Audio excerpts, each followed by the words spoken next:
You know, this bait comes through cover well because of that flat planing body. The fish inhale the bait, they see the bait, it's a bigger target for them, and they get it good.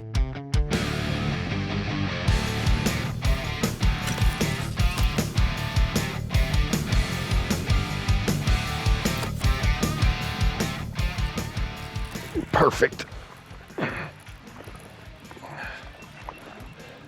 He got it too.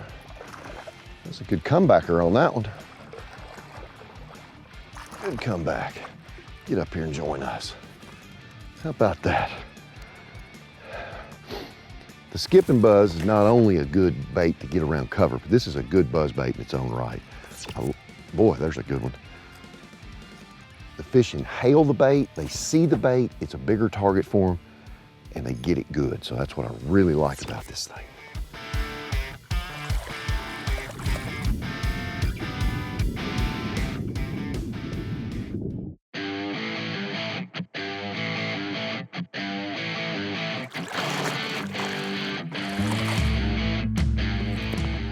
Oh, that was a pretty bite. What a nice bite. Just came up there and snuck up there and got it.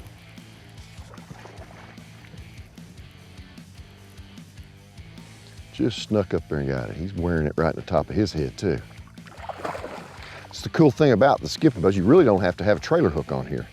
See how well this fish got it? Look at there. I mean, he is just wearing it just dead center perfect. Just kept winding it and winding it. He just came up there and got it. Good little bass. I like that in the morning when one bites it like that. This buzz bait is kind of unique in the frame. It's a relatively short and compact frame. It's got an angle coming here. It comes back to a good sharp 4/0 hook right there. And then it's got the little cross member right here. And this is what it's useful to skip. This way the bait never compresses, the bait never pulls out, the blade never pulls out, and it allows the bait to skip.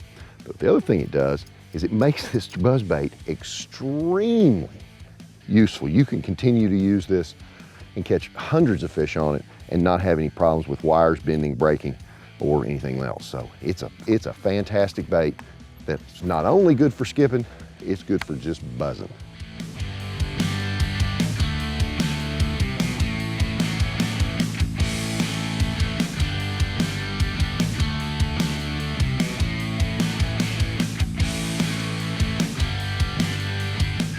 Oh, come on, come on.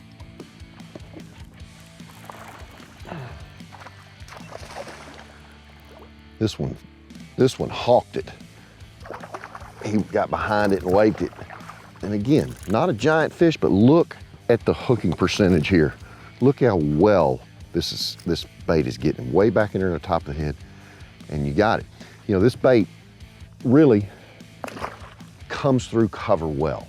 That flat planing body of the soft plastic, that one came, you know, out of some grass, but I can throw it right here in the brush pile and I don't get hung because of that flat planing body. That's a big asset, whether you're in lily pads, hydrilla, wood, and under boat docks, because the boat docks have cables and all that. It will just skip right over the top of that. And that's a real plus to this buzzbait. Oh boy.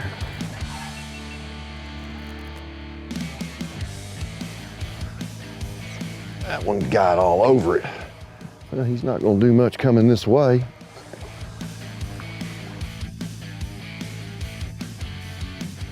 Perfect hookup on a stock. Look at that little football. That little football. I thought it was a big one when it ate it. He just came in and sucked it under.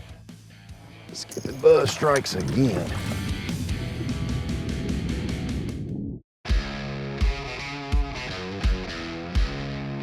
The soft plastic animal on the bait itself allows for fish to get it, and it's a little quieter buzz bait. It's not obnoxious. It's very finessey. It plops, it bubbles, it squeaks. It's just a very, very subtle buzz bait where you've got some that sound like you're hammering and beating a wall. Then you've got this type of buzz bait that is just nice and quiet and effective. You know, when fishing a buzz bait, for me, I have to give myself a little bit of margin of error, and that being keeping my rod tip up such that when that fish bites it, it can get the whole bait. I'm a quick draw. One bites it, I swing on it, I miss a lot of fish if I'm out of position. So keeping my rod tip up in a high position, especially at the end of my cast, allows that fish a chance to get it. It's almost like the same scenario with a crankbait and a composite rod where that fish gets the bait, then I realize it because I can't feel it.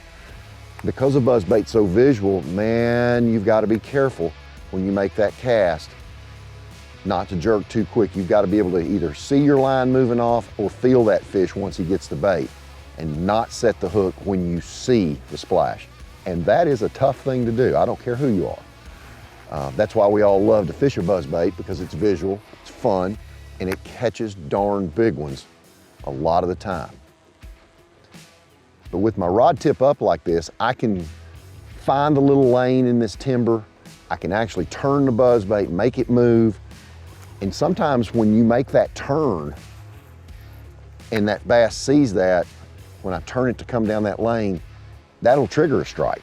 If he's just kind of hawking it or watching it, that'll trigger that strike oftentimes. The good thing about a buzzbait is you can cover so much water.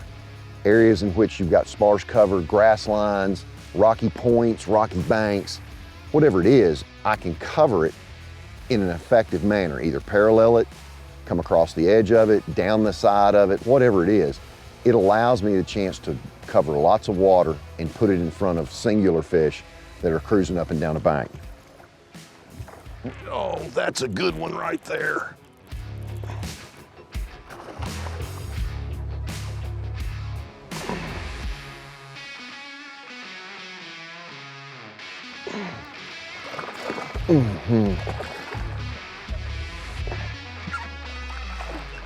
He's got the whole thing. Got him. Don't you do it.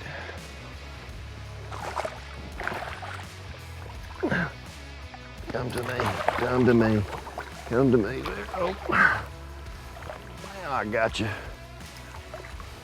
Oh, that was a good bite. Just snuck up there and got it. I can hardly get it out of his mouth. He's got it so good. Hey, buzzbait fishing is exciting. Good quality bass like that, exciting bites, and it's all visual. For all the gear, all the baits, the line, the whole 9 yards, check it out all on Tackle Warehouse. We've got all the buzzbaits you need.